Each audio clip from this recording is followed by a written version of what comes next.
Now, iron body is really just applying tensegrity, tension applied to integrity. So here now, I'm just pushing down on his arm and he's got to resist. And usually that would just be your bicep muscle. But now what we've got to do is apply the tensegrity, find the correct alignment. Put the shoulder up and back, expand the rib cage, sink into the structure. And now when I push down on his arm, he's resisting not with just the bicep muscle, but the whole bone structure, the structure through the body. Now there's a lot of detail to this, in fact. What we're trying to do is control the joints, the ligaments and the tendons. See now here, the last bit, if he twists the little finger up, he's twisting the wrist. This will activate the elbow tendons, the forearm and the elbow tendons. So again, it's not so much the bicep, it's the elbow joint itself. It's not so much the shoulder muscle, it's the shoulder tendons and ligaments. You have to lift up the shoulder, hold it up and back, activate the scapula, and then you connect the scapula to the spine. The spine goes down, connects to the hips, which sink into the ground. So when you resist, it's not just the bicep. So now he's doing it on me. Again, for comparison, I'm just using the bicep muscle without doing the structure properly, so he can feel the strength, and I can feel it. You see, you feel the difference. Now, if I apply the correct tensegrity, lift the shoulder up and back, open the rib cage, sink down, pull the stomach in, belly pulled in, expanding the back of the ribs, activating the scapula. Now also twisting my little finger up, twisting the wrist. See, I've got to twist the wrist, little finger up. This will activate the elbow tendons. See, I'm not concentrating on the bicep. Here's the secret. I'm not even concentrating on what he's doing to me. It doesn't matter that he's pushing down. I've just got to activate the tendon structure, the tendons and the structure together, tensegrity. So no matter what he does, whatever he does, I'm always doing one and the same thing, trying to connect my structure together and activate the tendons. You see, now here's with the shoulder forward. If the shoulder was forward, again, I'm working the front of the shoulder muscle. It's much harder. If I lift the shoulder up and back, what happens is it connects to the scapula. I'm using the back muscles, I'm using the oblique muscles, the serratus muscle, and it connects to the spine.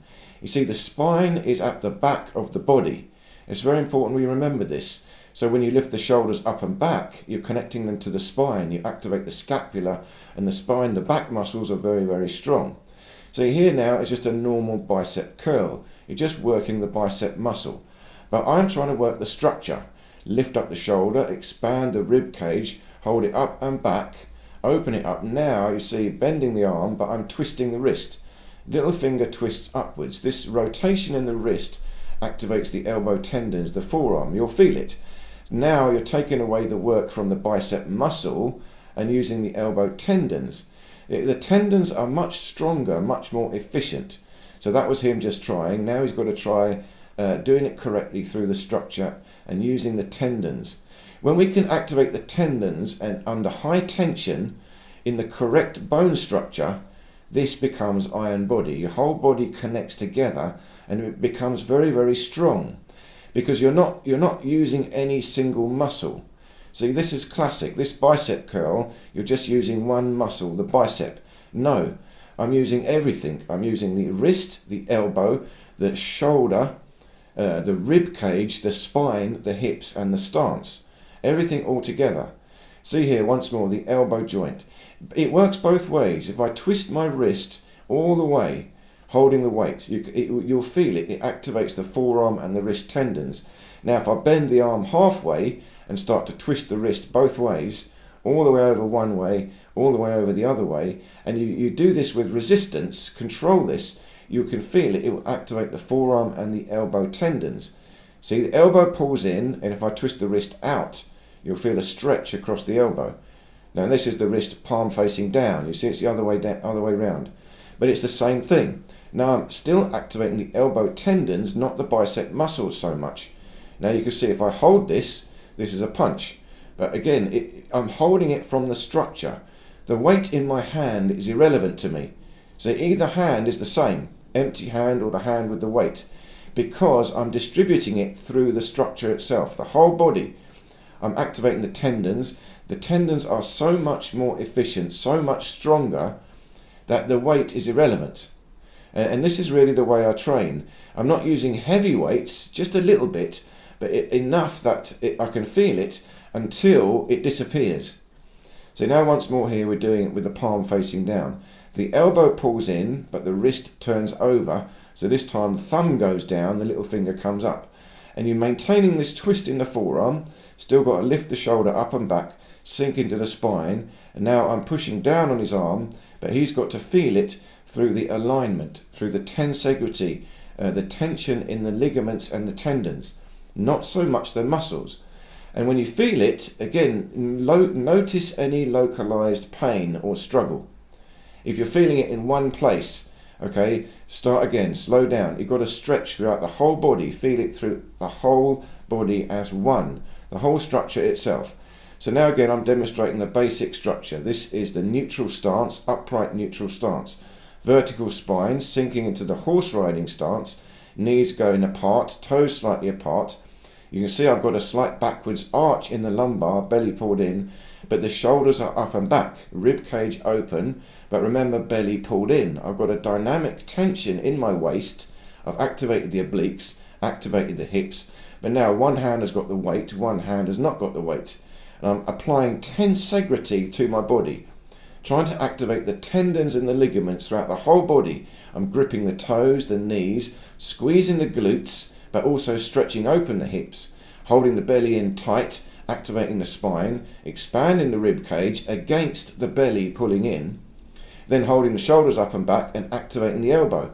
You can see here now, so I twist the wrist, I'm starting to generate a punch. And this is the classic martial arts punch, you see, twisting the wrist over.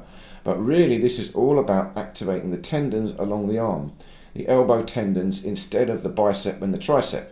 And again, the shoulder is still held up and back. Even when the hand goes forward, the shoulder goes back. Because as I reach out, it's further away, I need more strength in the arm.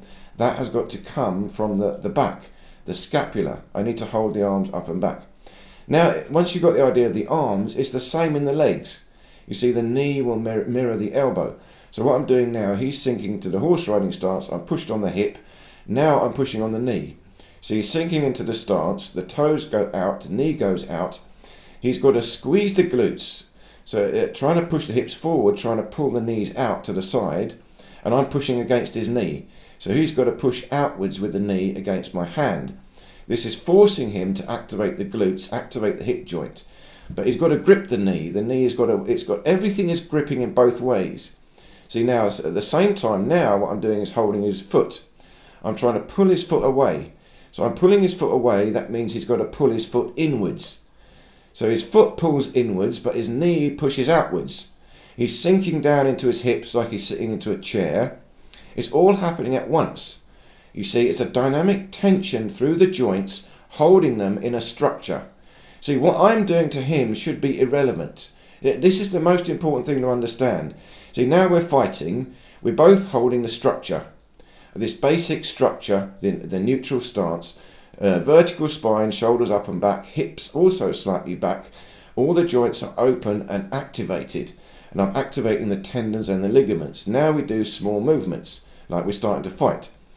But we're not really worried about our opponent.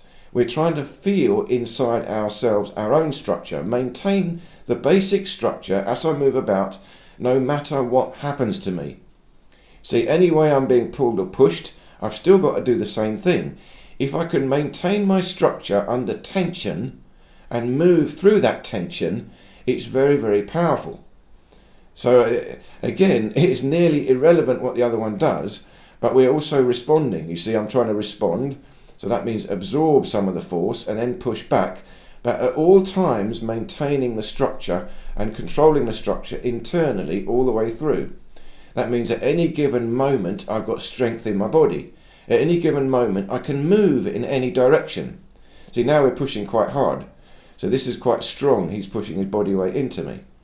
So it can be very, very powerful if you get the structure right and you hold the structure with the tendon strength, the tensegrity. So thank you so much for watching. Please do leave me any questions or comments, and I look forward to seeing you in any of these other videos here.